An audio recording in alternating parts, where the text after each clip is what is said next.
যারা আপনারা আছেন লাইন ডিপার্টমেন্টে, যারা বিডিও, ডিএমডিসি এবং অন্যান্য যারা আছেন, তাদের সকলকে বলবো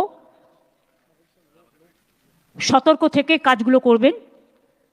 অসহায় মানুষ যাতে ডিস্টার্ব না হয় সেদিকে নজর রাখবেন, এবং ভোটার লিস্ট সংশোধনের নামে যেন কোনো অত্যাচার না হয় এবং জেনুইন ভোটার বাদ না পড়ে।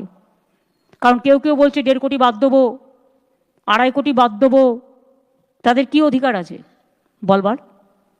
সুতরাং এই কাজটা যারা করছেন তারা যত্ন নিয়ে করবেন, এবং ডিএমকে আমি বলবো প্লিজ মনিটর ইট সিরিয়াসলি। ওদের হাতে ছেড়ে দিয়ে আমি বসে থাকলাম, এটা হবে না। এখন কিন্তু সেদিন নেই। আর পুলিশের ভূমিকাটাও গুরুত্বপূর্ণ আছে বীরভূমে, একটু নেগলিজেন্স চলছে। এটা আমি এসপিকে বলে গেলাম আমার যতদূর ক্ষমতা।